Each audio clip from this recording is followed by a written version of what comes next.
Sahabat-sahabat Kristus, salam jumpa dalam acara Sabtu, Sarapan Bersama Tuhan. Adapun menu sarapan hari ini diambil dari Matius pasal 1 ayat 24 dan 25.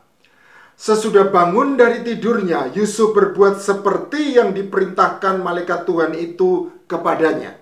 Ia mengambil Maria sebagai istrinya, tetapi tidak bersetubuh dengan dia sampai ia melahirkan anaknya laki-laki. Dan Yusuf menamakan dia Yesus.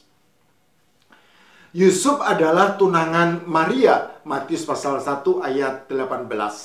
Ia tinggal di Nazaret dan berprofesi sebagai tukang kayu, Matius pasal 13 ayat 55. Sama seperti Maria tunangannya, Yusuf juga merupakan keturunan Raja Daud, sebagaimana tertulis dalam silsilah Tuhan Yesus Kristus menurut Matius. Matius pasal 1 ayat 1 sampai 17.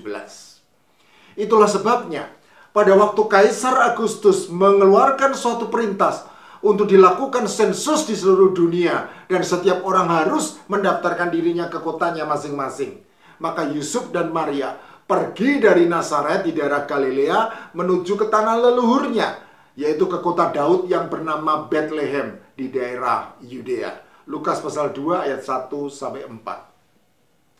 Banyak ahli yang menduga bahwa kemungkinan besar Yusuf sudah tidak muda lagi ketika bertunangan dengan Maria, seperti adat kebiasaan Yahudi yang berlaku pada saat itu.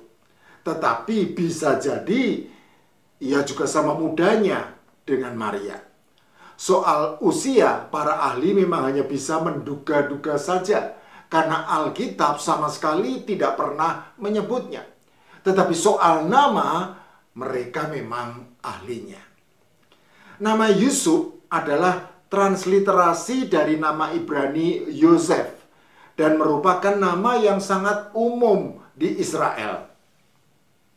Nama Yusuf mempunyai arti kiranya Allah menambahkan lagi anak laki-laki. Kejadian pasal 30 ayat 24. Sesungguhnya Yusuf memang merupakan bentuk perintah dari kata kerja Ibrani Yasaf yang berarti menambahi atau menambahkan.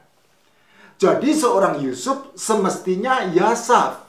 Namun Yusuf tunangan Maria itu ternyata tidak benar-benar Yasaf. Karena ia sama sekali bukanlah orang yang suka menambahi atau menambahkan. Ia justru cenderung berkepribadian tertutup dan berperasaan halus.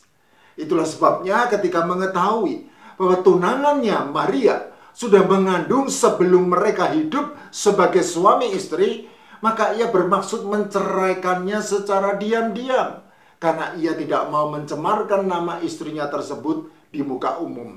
Matius pasal 1 ayat 18 dan 19.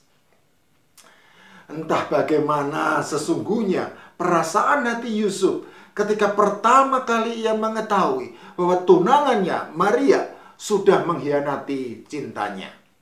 Meminjam istilah kekinian, mungkin saja hatinya sangat galau dan separuh jiwanya melayang pergi, karena ternyata dirinya hanya dijadikan kekasih bayangan belaka. Sambil meletakkan tangan kanannya di dada sebelah kiri, Yusuf mungkin berkata, sakitnya tuh di sini, di dalam hatiku. Sakitnya tuh di sini, kau menduakan aku.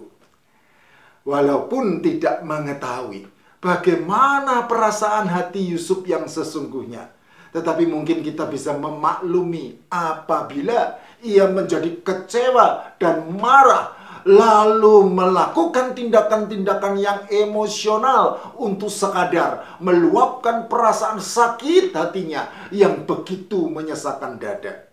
Namun kita tahu kenyataannya tidaklah demikian.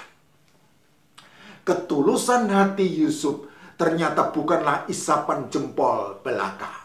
Terbukti sedikit pun ia tidak mau menambahi atau menambahkan bahan bakar minyak kerumitan dan kehebohan ke dalam nyala api hubungan pertunangannya dengan Maria.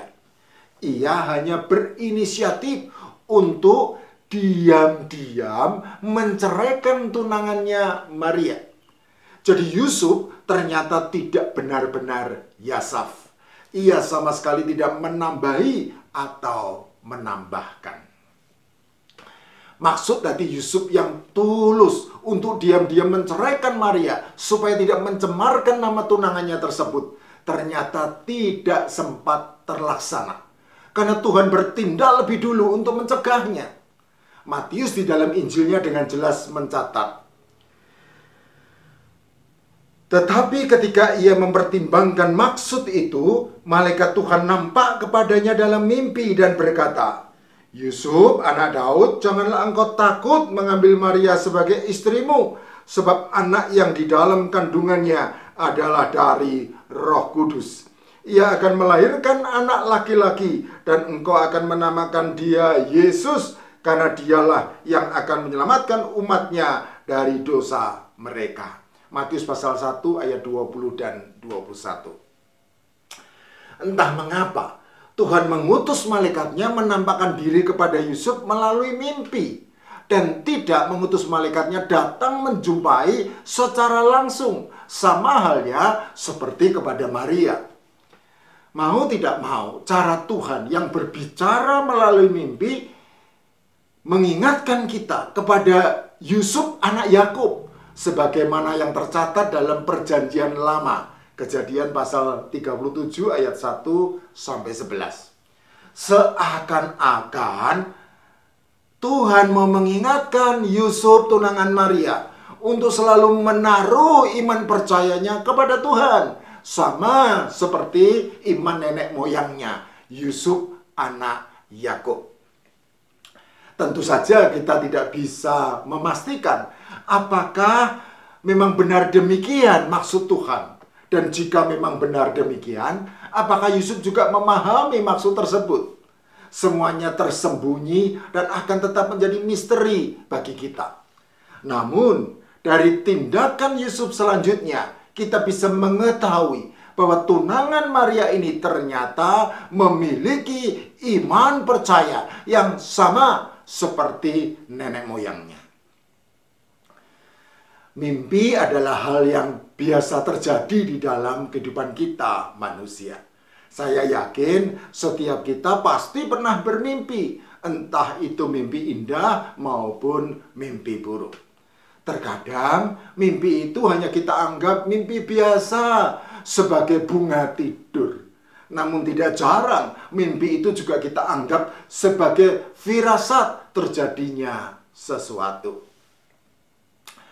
Tuhan berbicara kepada Yusuf melalui mimpi.